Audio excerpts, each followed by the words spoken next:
Publicly you should apologise. Mohan Bhagwat ಅವ್ರು ಏನು statement ಕೊಟ್ಟರು ಕೇರಳನಲ್ಲಿ, ನಾವೇನು ಮುಚ್ಚುಮರೆ ಮಾಡ್ತೀವ ಅಂತ. ಅವರಿಗೆ ಗೊತ್ತಿಲ್ಲ ಅವರ ಸಂಸ್ಥೆ ಏನು ಮಾಡ್ತಾ ಇದೆ, ಹೇಗೆ ಮಾಡ್ತಾ ಇದೆ, ಅವರ ಸಂವಿಧಾನ ಏನಿದೆ ಅಂತ ಗೊತ್ತೇ ಇಲ್ಲ. ನೀವು ಅವ್ರ ಸಂವಿಧಾನ ತೆಗೆದು ಓದ್ಬಿಡಿ ಅವ್ರದ್ದು. ಆದರೆ ಕದ್ದಿದ್ದಾರೆ ಅಂತ ವಿಷಾದ ವ್ಯಕ್ತಪಡಿಸಿದ್ದಾರೆ ಅವರು. ಈಗ ಜನಸಂಖ್ಯೆ ನಿಯಂತ್ರಣ ಮಾಡೋದು ಅವ್ರು ಬ್ರಹ್ಮಚಾರಿಗಳಲ್ವ ಅವರು. ಬೇರೆಯವರಿಗೆ ಹೇಳ್ತಾರೆ ನೀವು 3 ಮಕ್ಕಳು ಹುಟ್ಟಿಸಿ 4 ಮಕ್ಕಳು ಹುಟ್ಟಿಸಿ ಅವ್ರಿಗೆ ಧರ್ಮ ರಕ್ಷಣೆಗೆ ಬಿಡಿ, ಗೋ ರಕ್ಷಣೆಗೆ ಬಿಡಿ ಅಂತ. ಇವರೆಲ್ಲ ಬ್ರಹ್ಮಚಾರಿಗಳಂತ ಹೇಳ್ಕೊಂಡು ಓಡಾಡ್ತಾರಲ್ಲ. ಏನು ಗೊತ್ತಿಲ್ಲಪ್ಪ, ಅವ್ರ ನೀತಿನಲ್ಲಿ ಸಾಕಷ್ಟು ಗೊಂದಲ ಇದೆ. ಅವರಿಗೆ ಗೊತ್ತಿಲ್ಲ ಅವರ ಸಂಸ್ಥೆ ಏನು ಮಾಡ್ತಾ ಇದೆ, ಹೇಗೆ ಮಾಡ್ತಾ ಇದೆ, ಅವರ ಸಂವಿಧಾನ ಏನಿದೆ ಅಂತ ಗೊತ್ತೇ ಇಲ್ಲ. ನೀವು ಅವ್ರ ಸಂವಿಧಾನ ತೆಗೆದು ಓದ್ಬಿಡಿ ಅವ್ರದ್ದು. ಸಾಕಷ್ಟು ನೋಡಿ, ಫಸ್ಟು ಒಪ್ಕೋಬೇಕು ಅವರಿಂದ ತಪ್ಪಾಗಿದೆ ಅಂತ. ತಪ್ಪಾಗ್ಬಿಟ್ಟು ಸಾರ್ವಜನಿಕರಲ್ಲಿ ಕ್ಷಮೆ ಕೇಳಬೇಕು.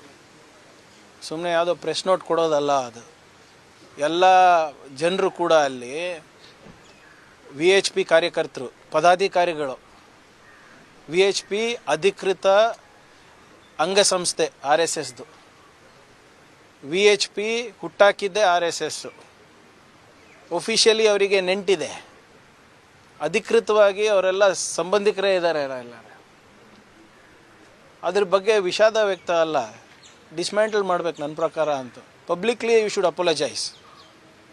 ಮಿಕ್ಕಿದೆಲ್ಲ ಪಬ್ಲಿಕಲ್ಲೇ ಮಾಡ್ತೀರಲ್ಲ.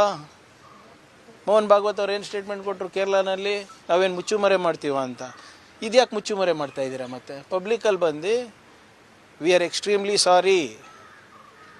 ಇವತ್ತೇನು ಕೋಟ್ಯಾಂತರ ಭಕ್ತಾದಿಗಳ ಮನಸ್ಸಿಗೆ ನೋವಾಗಿದೆ, ಘಾಸಿ ಆಗಿದೆ, ಅದಕ್ಕೆ ನಾವು ಕ್ಷಮೆ ಕೇಳ್ತೀವಿ ಅಂತ ಹೇಳಬೇಕು.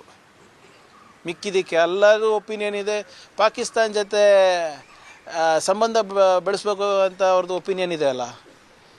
ಆದರೆ ನರೇಂದ್ರ ಮೋದಿ ಅವರು ವಿದೇಶಾಂಗ ನೀತಿ RSSಗೆ ಕೊಟ್ಟಿದ್ದಾರಾ? ಆರ್ಥಿಕ ಪರಿಸ್ಥಿತಿ ಬಗ್ಗೆ, ಉದ್ಯೋಗದ ಬಗ್ಗೆ, ಎಲ್ಲದ ಬಗ್ಗೆ ಒಪಿನಿಯನ್ ಇದೆ. ಇದ್ರ ಬಗ್ಗೆನೂ ಆಚೆ ಬಂದು ದಯವಿಟ್ಟು ಕ್ಷಮೆ ಕೇಳಿ ಜನರದು. अगर आप गुलबर्गा में एक बेहतरीन CBSE स्कूल की तलाश में हैं, तो आई इनोवेटिव इंटरनेशनल स्कूल में आपका स्वागत है। यहाँ मिलती है smart classes, experience teachers, labs और एक्टिविटी बेस्ड लर्निंग। LKG से 9th तक एडमिशन्स ओपन है। ज्यादा जानकारी के लिए स्कूल विजिट करें।